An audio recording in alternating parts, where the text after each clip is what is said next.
ഞാൻ വെറുതെ പറയല്ല. മാവിലാൻ കൺസ്ട്രക്ഷന്റെ ഉടമ കലഞ്ഞൂർ മധു, പത്തനംതിട്ട ജില്ലയിലെ പാറ കണ്ടാൽ ഭ്രാന്താണ് അദ്ദേഹത്തിന്. ആ പാറ എങ്ങനെയും പൊട്ടിക്കുക എന്നുള്ളതാണ്. അനുജൻ KN ബാലഗോപാലിന് ഈ കല്ലെടുത്തവിടെങ്കിലും സ്ഥാപിച്ചൊരു ബോർഡ് വെക്കുക എന്നുള്ള ഉദ്ദേശമാണ് ഇപ്പോഴുള്ളത്. ഓടി നടക്കുകയാണ്. അദ്ദേഹത്തിന്റെ NSSലുള്ള ഓക്സിജൻ ഇന്നലെ സുകുമാരൻ നായർ സാറ് എന്ത് ചെയ്തു? അങ്ങ് എടുത്തു. നീ NSSന്റെ പേര് പറഞ്ഞ് പ്രണയിക്കല്ലേ സുഹൃത്തെ എന്ന് പറഞ്ഞ് അർദ്ധരാത്രിയിൽ പ്രസിഡന്റ് സ്ഥാനത്ത് നിന്ന് അങ്ങ് മാറ്റി. ഇന്ന് രാവിലെ ഒരു പത്രസമ്മേളനം. ഈ പ്രണയിക്കുന്ന കൊച്ചുങ്ങൾ പ്രണയ സാഫല്യത്തിന് വേണ്ടി കീഴൂട്ടു വീട്ടിൽ RVHSന്റെ തൊട്ട് പറഞ്ഞെന്ന് 4 പിടക്കോഴി 2 പൂങ്കോഴി പറത്തി അങ്ങ് വിടുകയാണ്. നമ്മൾ ചില അനുജൻ ബാലഗോപാൽ കൊട്ടാരക്കരയിൽ MLA ആണ്, ധനകാര്യ വകുപ്പ് മന്ത്രിയാണ്. അദ്ദേഹത്തിന് പീസ് കല്ലാണ് ഇന്ന് വീക്ക്നെസ്. എവിടെ മുറിച്ച ഒരു കല്ലുണ്ടോ അവിടെ ബാലഗോപാലുണ്ട്, 4 ബംഗാളിയുണ്ട്, ഒരു സിമന്റ് കുഴച്ച ഒരു ചട്ടിയുണ്ട്, 4 സഖാക്കളുണ്ട്, 5 മുദ്രാവാക്യമുണ്ട്.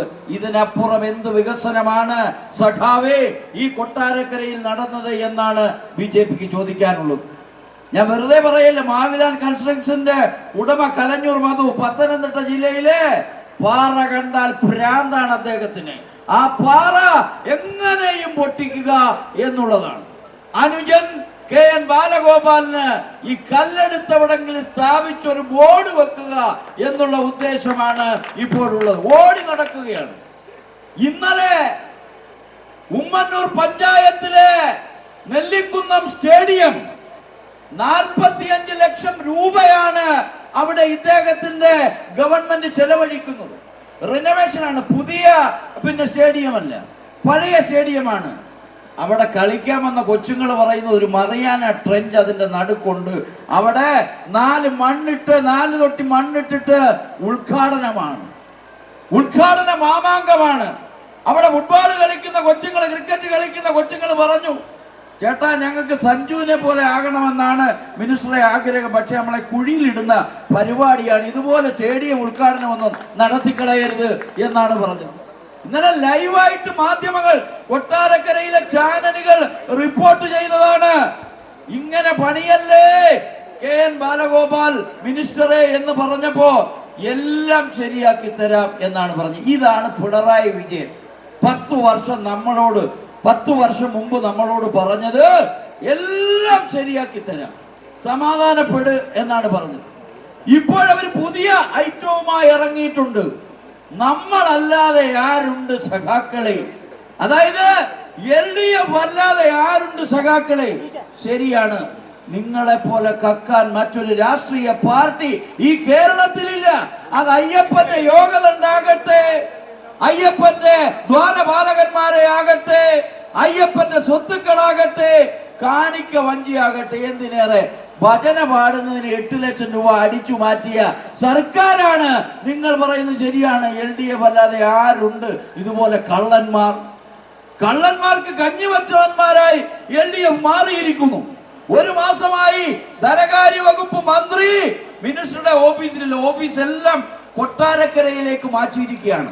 വാഗ്ദാനങ്ങളുടെ പെരുമഴയാണ്. ഒരമ്മ ചോദിക്കുകയാണ്, ഈ മിനിസ്റ്റർ ഇവിടെ വന്നിട്ട് MLA ആയിട്ട് 3 മാസമേ ആയിട്ടുള്ളൂ. കാരണം ഈ പ്രസ്താവനകൾ, ഈ പേരുകൾ, ഈ പരിഹാരങ്ങൾ എല്ലാം കൊട്ടാരക്കര നിയോജക മണ്ഡലത്തിൽ ഉണ്ടാകുന്നത് ഈ 3 മാസമായിട്ടാണ്. പുതിയൊരു തട്ടിപ്പുമായി ഇറങ്ങിയിരിക്കുന്നു, ബൈപ്പാസ്. ഇതിനു മുമ്പ് വേറെ ഒരു മഗതി ഐഷ പോറ്റി ഇറങ്ങി ഇരുമ്പ് പാലം കൊണ്ടുവരാം. അപ്പം വേറെ ഒരാൾ പറഞ്ഞു, ഇല്ല പ്രണയ കക്ഷി ഉണ്ടല്ലോ അറിയപ്പെടുന്നത്, കൊച്ചുങ്ങൾ സ്നേഹിക്കുന്ന കൊച്ചുങ്ങള് ഇപ്പൊ ഒരു കോഴി അങ്ങ് നേരുകയാണ്. നേർന്നിട്ട് മഞ്ചള്ളൂരിലെ വീട്ടിന്റെ അവിടെ പോയി പറത്തി അങ്ങ് വിടുക. പ്രണയം സഫലമാകണം.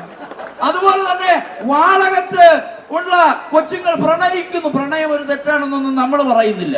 ഈ പ്രണയിക്കുന്ന കൊച്ചുങ്ങൾ പ്രണയ സാഫല്യത്തിന് വേണ്ടി കീഴൂട്ടു വീട്ടിൽ RVHSന്റെ തൊട്ട് പറഞ്ഞെന്ന് 4 പിടക്കോഴി 2 പൂങ്കോഴി പറത്തി അങ്ങ് വിടുകയാണ്. നമ്മൾ ചില ക്ഷേത്രങ്ങളിൽ കണ്ടിട്ടുണ്ട്. എന്താണ്? ആഗ്രഹ സാഫല്യത്തിനായി അറക്കലമ്മയ്ക്ക് ഒരു കോഴി ഞങ്ങൾ നേരും. ചിലപ്പോഴൊക്കെ ചില കാര്യങ്ങൾ നേടാൻ വേണ്ടി അവിടെ കൊണ്ടുപോയി പറത്തി വിടും. ഇപ്പോ മഞ്ചള്ളൂരിലും അതുപോലെ തന്നെ വാളകം കീഴൂട്ടുമാണ് പ്രണയ സാഫല്യത്തിനായി ഫെബ്രുവരി 14 വരെ വാലന്റൈൻസ് ഡേക്കൊന്നും അവർ വെയിറ്റ് ചെയ്യുന്നില്ല. അവർ ഈ കാമദേവന്റെ വീട്ടിലോട്ട് ചെല്ലുക, ഒരു ഇതങ്ങ് പറത്ത്. അയാളാണ് പറയുന്നത് പ്രണയം ഒരു കുറ്റമാണ്. അയാൾ ആരോടാ ഉപമിക്കുന്നത്? ഗാന്ധിജി പ്രണയിച്ചിട്ടുണ്ട്, ജവഹർലാൽ നെഹ്റു പ്രണയിച്ചിട്ടുണ്ട്. ഇനി ഈ പ്രണയക്കാരുടെ എല്ലാം ലിസ്റ്റ് എടുക്കുന്നതാണ്. ഇടേ സുഹൃത്തെ, നീ പറഞ്ഞതെന്താ നിന്റെ ഭാര്യയോട്? ഞാൻ കൃത്രിമ ശ്വാസം എൻ്റെ റൂമിൽ വെച്ച് നൽകുകയായിരുന്നു ബിന്ദു മേനോൻ എന്നാണ് പറഞ്ഞത്. ഫോട്ടോ അവർ പിടിച്ചെടുത്തപ്പോൾ അയാൾ പറയാ ഓക്സിജൻ കൊടുക്കുകയായിരുന്നു എന്നാണ് ഈ മന്ത്രി പറഞ്ഞത്. അദ്ദേഹത്തിന്റെ NSSലുള്ള ഓക്സിജൻ ഇന്നലെ സുകുമാരൻ നായർ സാറ് എന്ത് ചെയ്തു? അങ്ങ് എടുത്തു. നീ NSSന്റെ പേര് പറഞ്ഞ് പ്രണയിക്കല്ലേ സുഹൃത്തെ എന്ന് പറഞ്ഞ് അർദ്ധരാത്രിയിൽ പ്രസിഡന്റ് സ്ഥാനത്ത് നിന്ന് അങ്ങ് മാറ്റി. ഇന്ന് രാവിലെ ഒരു പത്രസമ്മേളനം കീഴൂട്ട് വീട്ടിൽ വെച്ചാണ്, ആ പ്രണയ വീട്ടിൽ വെച്ചാണ് ഇന്നൊരു പത്രസമ്മേളനം നടത്തി പറയുകയാണ്, ഞാൻ ഒരിക്കലും അദ്ദേഹത്തെ ഒന്നും പറയത്തില്ല, പക്ഷെ ഈ അർദ്ധരാത്രിയിലായതിലാണ് എനിക്ക് ഒരു വിഷമം. കാരണം ഇയാൾ പകലെന്നോ അർദ്ധരാത്രിയെന്നോ ഇദ്ദേഹത്തിന് വ്യത്യാസമില്ലാത്ത ആളാണ്. അതുകൊണ്ടാണ് അദ്ദേഹം പറഞ്ഞത്. അപ്പോ NSSന്റെ പേര് പറഞ്ഞുകൊണ്ട് NSSന്റെ പേര് പറഞ്ഞ സമുദായത്തിന് പേരുദോഷമുണ്ടാക്കിയ ആള് ആരുടെ മുന്നണിയില? KN ബാലഗോപാലന്റെ മുന്നണിയിലാണ്. KN ബാലഗോപാൽ പറയുന്നത് സമഗ്ര കൊട്ടാരക്കര എന്നാണ്. ഈ സമഗ്ര കൊട്ടാരക്കരയിൽ പുളമൻ തോട് പെടത്തില്ലയോ എന്ന നമ്മള് ചോദ്യം. എടാ, മൂക്ക് പത്താതെ അതിലെ പോകാൻ പറ്റില്ല. മുഖ്യമന്ത്രിയെ കൊണ്ട് ഒന്ന് ഉദ്ഘാടനം ചെയ്യിപ്പിച്ചതാണ്. അദ്ദേഹം പറഞ്ഞത് കപ്പൽ ചാല്, ഹോർമുസ് കടലിടുക്കിന്റെ കപ്പൽ ചാല് പുലമൺ തോട്ടിൽ കൊണ്ടുവരുമെന്നാണ് ഈ പറയുന്ന KN ബാലഗോപാൽ പറഞ്ഞത്. ആയിഷ പോറ്റിന്ന് അപ്പുറത്താണ് നിൽക്കുന്നത്. അവര് പറഞ്ഞത് ബോട്ട് ഓടിക്കുമെന്നാണ്. ഇവിടുന്ന് മീൻപിടി പറയുന്നത് അന്തമൺ കടവ് വരെ ബോട്ട് ഓടിക്കും. ആയമ്മ ഇന്ന് ബോട്ടെടുത്ത് ഇറങ്ങിയ, അതായത് അവിടെ നിന്ന് മീൻപിടി പറയുന്ന ചലിക്കത്തില്ല, അത്രയ്ക്ക് വേസ്റ്റ് ആണ്. ഇവിടെ ഉള്ള നല്ല നീല ചേറ് കടത്തി, ഇതിന്റെ പേരിൽ നീല ചേറ്, ബ്ലൂ ചേറ്, അത് കടത്തി കോടികൾ കൊയ്തു. അതിന്റെ കമ്മീഷനൊക്കെ ആര് കൊണ്ടുപോയിട്ടുണ്ട്? ആയിഷ പോറ്റി അദ്ദേഹത്തിന്റെ ചില ഏജന്റുമാരുണ്ട്.